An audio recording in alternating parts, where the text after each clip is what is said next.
Welcome back to Interviews with the Pros, the podcast where we sit down with people shaping corporate events from every angle, not just the planners, but the experts in the industry we've had the pleasure to work with at KCI. We'll speak with strategists, marketing executives, global events leaders, entrepreneurs, technologists, and all kinds of specialists in the different areas that make the industry move. I'm your host, Kimberly Clark, CEO and founder of KCI Management and Maestra. With 3 decades in corporate events and thousands of programs behind me, I've learned that excellence doesn't live in one role, it lives across the ecosystem. Today, I'm joined by Keegan Hooks, who's the Vice President of Global Events at Informatica. In this episode, we'll be talking about career lessons learned and gathering valuable advice from an award-winning event professional who is widely recognized as one of the strongest heads of events in the industry. This conversation offers a look into a best-in-class global events team and insights you may not otherwise get exposure to if you stay in your own lane. Let's get into it. Okay, Keegan, let's do introductions here, but let's make it fun. Do you remember that question we used to get when we were younger? What do you want to be when you grow up?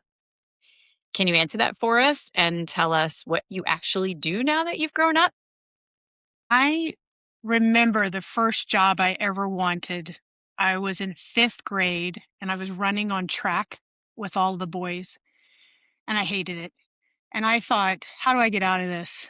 And what I wanted to do was become the president of the United States because I didn't feel like he needed to run. Yeah. Yeah.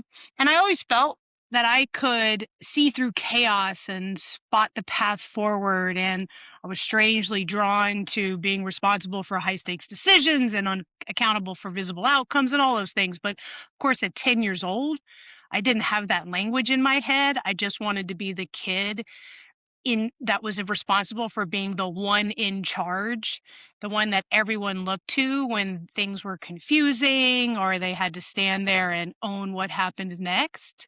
So that was really what I had in my head. And now I'm currently the VP of Global Events, and I absolutely love my job. I don't just build events, I build pathways.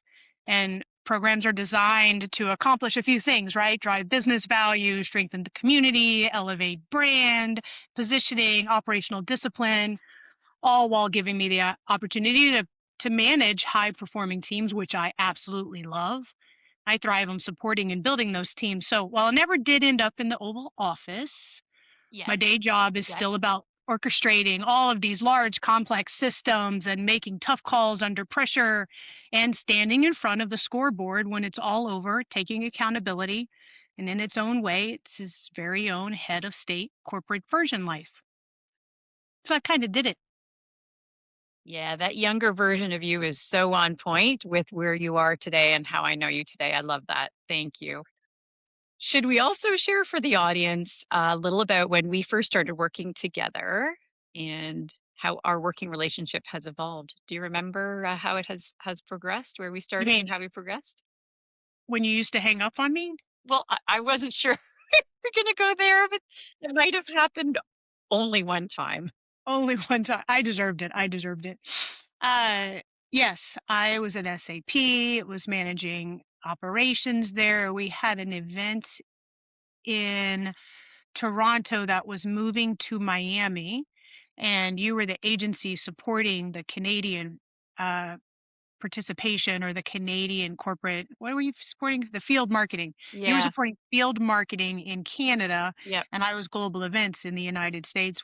And then we ended up in Miami. It was a little rough at first because I will speak about this a little bit later, I think, in some of your questions, but I didn't know how at the time to get new team members, to onboard new team members, and to build that kind of relationship that I was going to eventually need with my vendors and partners. So that's something I learned along the way.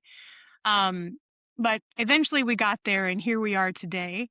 And I had a great time learning. And now you're one of my closest friends, and I'm on a podcast with you. Feel very fortunate for that. So I look forward to sharing more with our listeners about our journey and about, especially about your journey, Keegan. So for those listeners who might not know what a global head of events role is, what is that in a corporate setting? Can you walk us through, like, what's your day to day in your business?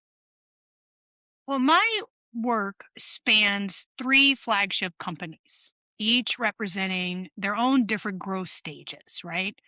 Currently, I'm leading global events engine that's tightly wired to Informatica's revenue and company goals. And while no 2 days are the same, they're all pretty fairly consistent. I own the T1 global event strategy. For T1, that means our tier one global event strategy. I own our executive briefing center portfolio and our event technology stack. And we are aligned, we're tightly aligned to demand generation. So that is pipeline generation and progression is our number one goal, right? So we have, if it can't be measured, then you can't fix it if something's broken. And I've built a portfolio that delivers all of this pipeline and have created communities and launched executive summits and all those fun things. So honestly, I start every day with coffee and breathing and working. Yeah, and working on my mental health because I have to, because it gets busy fast. And then when it comes to the work side, I review all of my upcoming or my past events, kind of figure out where we are with our performance data. I have a ton of calls where I sync with our stakeholders, our sales and marketing and field or leadership. And then with that information, I double down on what we need to, or I work on what we need to double down on or what we need to pivot on, depending on if something's out of alignment or not, based off of our goals. And I always try to make time for fun. This is a fast job. It could be a hard job, but I really enjoy the human side of it. I joke a lot. I check on people's family and their health. I try to keep the team moving forward. Um, and I keep, oh, excuse me, I keep the work in perspective of life, right? So that we can always see what's really important. That's a lot in a day, and you are so good at connecting with the individuals behind it, right? Because it's the people in our jobs that make it. You are so good about connecting to people. As much as I know you're there reviewing data and reviewing performance, like, yeah, that's gotta happen, but it is about the people and you're very good about it. That's not what drives me. What drives me is being able to help everyone get to their next step. And I'm in a fortunate position that I'm able to do that. And that's the fun part. Well, you can tell. So you proclaim loudly that you love event marketing. What is it about event marketing that you love? Well, I I remember exactly the moment in time when I decided that I wanted to get into the hospitality industry. It took me a minute to get into events specifically, but that moment was in college and I was watching the TV show Hotel with Connie Selica. Okay. Yes. And she was so glamorous and she ran that hotel. And I wanted to be Connie Selica and so glamorous and put together. That was what I aspired to be. So I went to college at UNLV. I studied hotel restaurant management. I worked at an AV company, a production company, general contractor, all trying to figure out how I was going to fit into this hospitality realm and be Connie Selica. And then one time at the MGM Grand, I had a client come to the MGM Grand, and it was the first largest event tech company to have an event at the MGM Grand, and it was SAP. And I was in awe of the events team. It was their very first Sapphire under their very new CMO. It was considered a citywide, so it wasn't just in our hotel, it was everywhere. And I found every reason possible to work with them throughout the city. I accompanied them to the Venetian, the House of Blues, the convention center. None of that was my realm or responsibility, but I wanted so bad to be a part of that team because it was exactly my Connie Selica moment. Um, they eventually had their concert at the MGM Grand, and it was Lenny Kravitz and Sheryl Crow. And during the final walkthrough of the concert production, they realized that they had given their top executives the middle seat in row A. And apparently, the best seats are in the fifth row, which technically would be row E, but they had already given all the tickets out and they were lost as what to do, how to fix this. So I looked around and I thought, you know what? Let's just renumber the floor. we'll just start A on the fifth row. And then B and C may not be so happy, but ZZ and XX would be ecstatic because they got moved up. And I solved it by thinking around the situation. Yeah, it was great. A few years later, that same team hired me as a contractor to support them, and the rest is history. And, because of my background, I have a 360-degree view of how complex events come to life.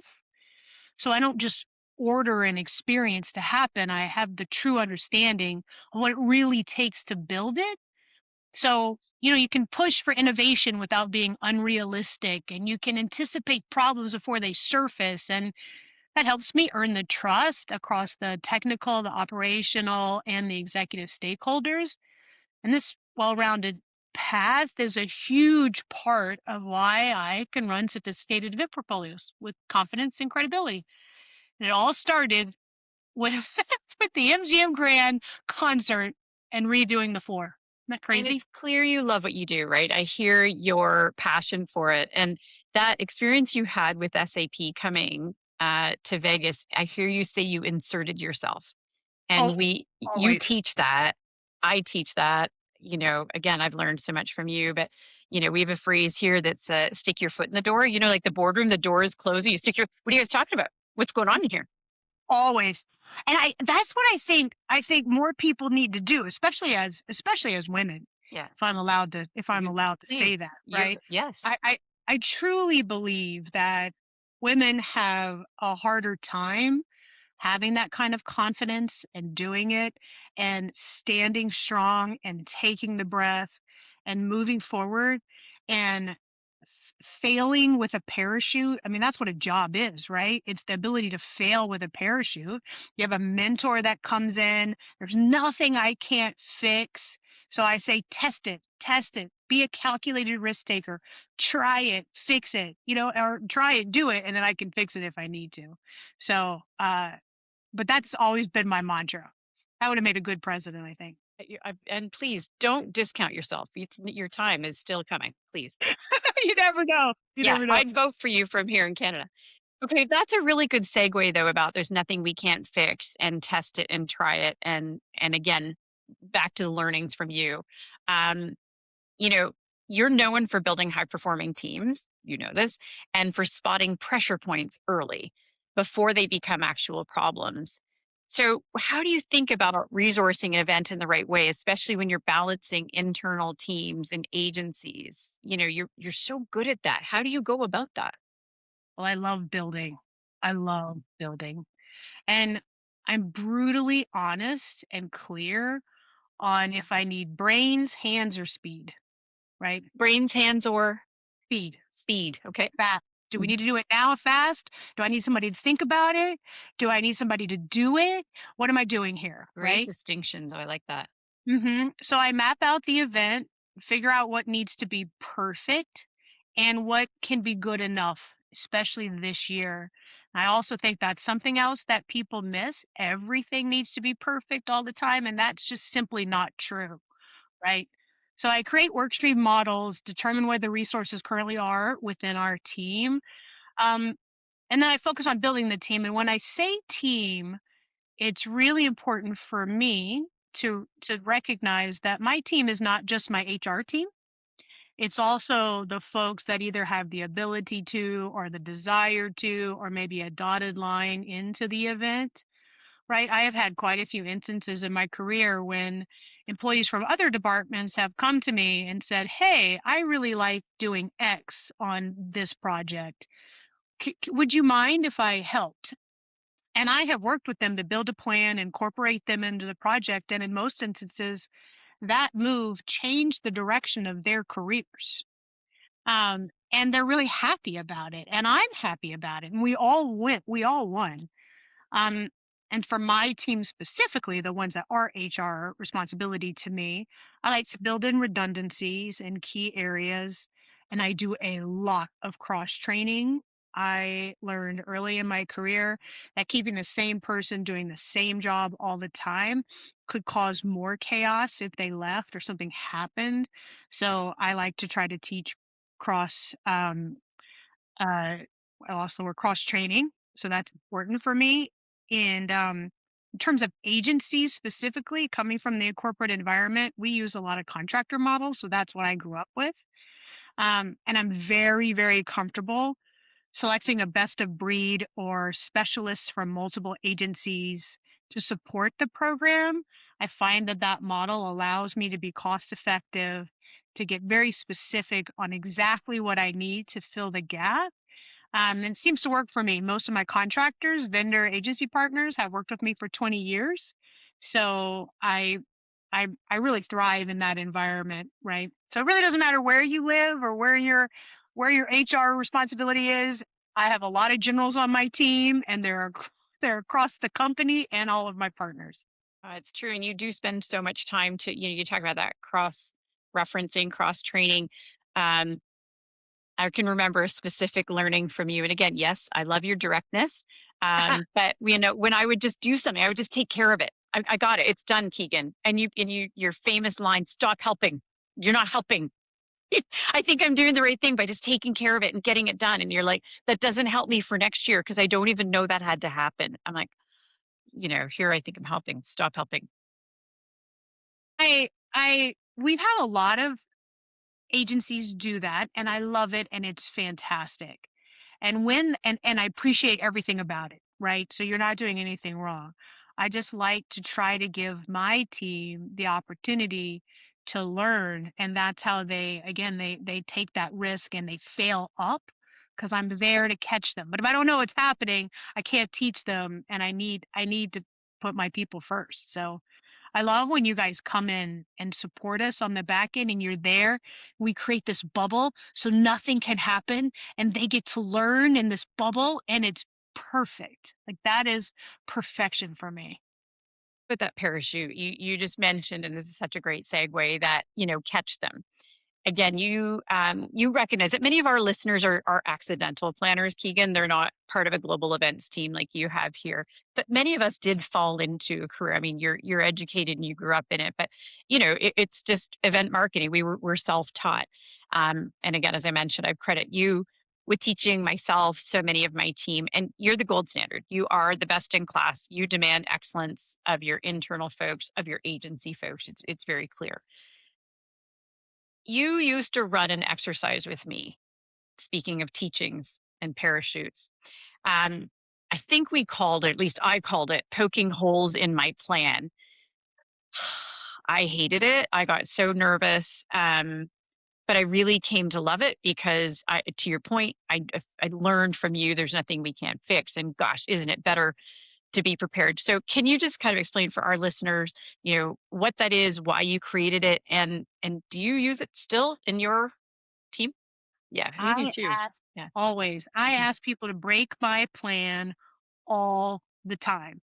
And quite frankly, that started from a very selfish reason. And I'll tell you the truth behind it all. I mean, working in the corporate environment, we get a lot of emails or Slack or team messages or calls or texts all up in a plan.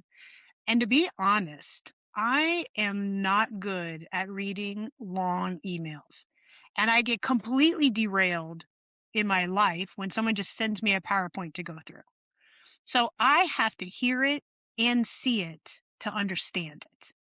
So, to ensure that I was paying attention and that all of the emails, texts, and everything else were well documented within your plan, I started having team members take me through their plan in a way that I could better understand, pay attention, and align all of the different communications.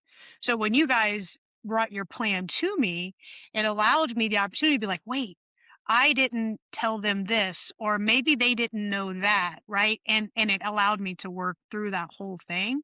Um, and I am pretty good at hearing what's not being said and then seeing a few steps ahead. So this practice allowed me to work through the plans and help them avoid the challenges. So I did it because that was my communication style. I can't read long emails. It's brilliant, and it's so intimidating at first, but then it's so comforting when you come out of it. I mean, listen, you have to be vulnerable, right, to go through this exercise. And I know my team members, listen, we still use it. You've used it with my team members, and they're intimidated in the beginning, right? And I've had so many of them come to me and say, "Oh my god, I feel so much better. I've learned so much from Keegan, from working with her team, and I'm now," they're not nervous to do it. They're like, "Hey, will you poke holes in my plan?" And they do it with each other. We do it internally with each other, so it's just such a powerful lesson. So, Good. Keegan, for anyone who's working on their own, independent planner, maybe doesn't have the benefit of you in their lives, any thoughts on how you can apply this mindset if you're a team of one? Yeah, a team of one or new in a job, because Yeah. either one, right? Okay. And I encourage you to ask someone to break your plan, lose your ego, be transparent. I worked for a company where the head of product marketing would always derail me in meetings. I would have a plan, I would be ready, I'm presenting to the CMO, and then the head of product marketing would ask me one question, and my whole plan would fail. And so I started to meet with him before my meetings and go through all of my plan with him and have him point out all of my weak points, and I was able to work through it with him before the meeting. Turned into a great relationship. We're friends today. We joke about that. But no matter if you're just starting out or a team of one, you're going to have disruptors in your organization, and you're not going to know who they are. It could be the person who's always done it this way, or you just never know what it is. And I try really hard to find those people and get them on board and walk through my plan with me. So that's important.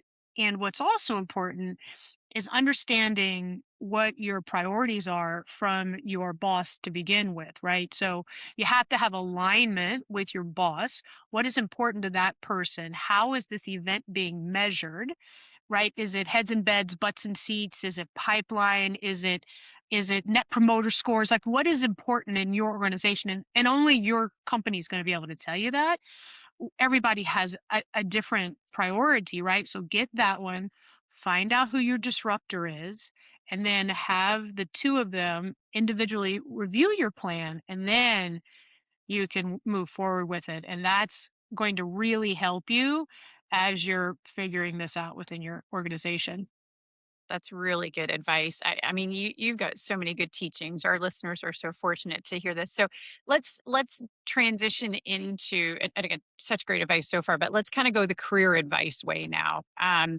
Do you think there's one skill or a single trait that's non-negotiable for working in this industry? What would that be if there's one? Two, Two? Yeah, go for it. adaptability under pressure and trust based relationships. So I true. Yeah. have had so many failures on an event. I had a table caught fire in Madrid, had a union strike in Madrid. I had a kitchen failure in Miami. I had registration go down for a huge conference the day before the event started.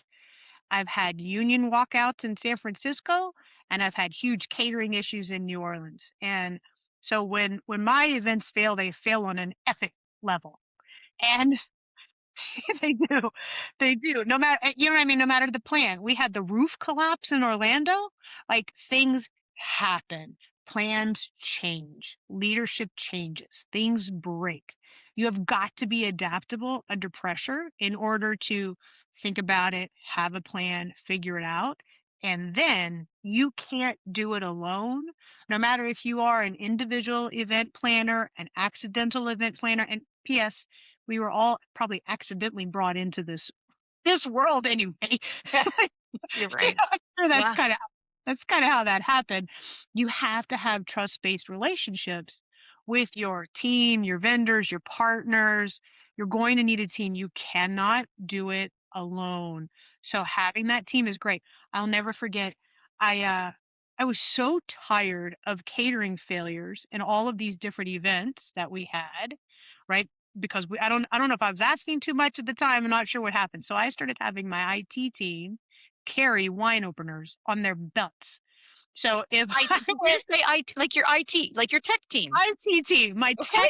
them, and I would throw them behind the bar. Now that's totally something you probably shouldn't do, but I started throwing them behind the bar, and it's the biggest joke when I see them because a lot of them still wear wine openers on their on their keychains at events because they never know when they're going to have to go behind a bar. But that's all part of the team camaraderie that we were able to build and the trust that we were able to have. And I learned along the way. So adaptability, trust-based relationships. Non-negotiable. Yeah, who Not would you be in the trenches with, right? Because you're right, there's always going to be a problem. How are you gonna solve it together? I love that you're never doing it alone. So, yeah. you've got so much advice to give, I know, and you probably received a lot of good advice along the way too. We worked with some icons in our careers so far, even there's still more to come, I'm sure. But what's the best advice you ever received, Keegan, that you can attribute some of your success to? Do you have anything you can point to? I do. In New Orleans, and it was get off the bar. So when I was younger, I sometimes had more fun at events than I should have. And I forgot that we were always in corporate environment. And I literally danced on a bar. I let my hair down too quick. I just wasn't paying attention to the long-term ramifications of the decisions that I was making in the short term. And thankfully, I had a mentor that reminded me and guided me through that. So when I was coming of age in this industry where you're suddenly traveling or you're at these wonderful resorts or you're doing all these fun things, I had to remember that I was working. And I think that's something that starting out is probably really important. So that's one thing. The other one later on in my career that I had, this was a learning experience for me, is I was hired by a tech company to come in and completely disrupt the business. And I did just that. Turned it around, made a whole bunch of changes, but it turns out that the business wasn't ready for the disruption at the speed and the scale that I was working at, and I was let go. And the second best advice I ever had in my career was when I got hired here at Informatica and I was asked to come in and disrupt again, but only break 25% a year or so that the change would come at a steady pace that the company could absorb. And I did that, and we've had huge success. So I think that one, what you get off the bar and pay attention to what your company can take, right? Because it doesn't always work. No, that's such great advice. I love the early stage career advice that's attributed to your success and the later stage. And that get off the bar is such great advice. It sounds so simple, but really, as a young person maybe starting their career, we know this now where we are, but you're not an attendee at your event, right? Don't tell me you need to go and spend an hour getting ready for the gala. Sorry, you're wearing what you wore since 6 a.m. You're going to the gala because you're behind the scenes. This is not your gala, right? So we teach that a lot, but that pace of which disruption that you can bring, that's really solid advice and Yeah. um, an interesting learning for you along the way. I think on your gala point too, I sort of agree with it. Um, If you don't, let's from what we a do. Yeah, so that's it from an agency side, and I agree from the agency side. From the corporate side, you still shouldn't spend an hour getting ready for an event because, like, you needed to handle your business a long time ago, but you need to handle your business. And I encourage my team all the time to show up the way that they look and mean it, right? You're in that environment, show up and look like the next position that you're going to want. So pay attention to that when you're walking into your next event, right? And if you do have a gala, have that outfit in the back in the changing room and change quick. You can't go back to the hotel, but definitely look the part. So that's important, I think. I could see a follow-up session with Keegan, just like advice, advice, advice, career advice. You've got so much.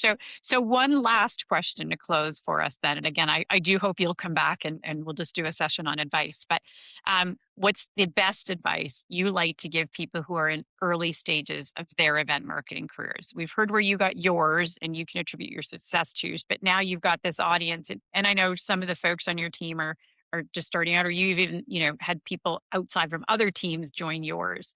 What is that early stage career advice you give? I told my team now to not rush into a narrow niche, right? Aim to be a really strong generalist, especially if you're inside the corporate marketing department, right? And not specifically an agency, but if you are in the corporate marketing, understand the full ecosystem of the event, the marketing, the operations, the customer, the data, the production, all the different pieces of it, because you're never sure which one you're going to end up with. And once you understand the full ecosystem, you'll be in a much better position to choose where you want to specialize later.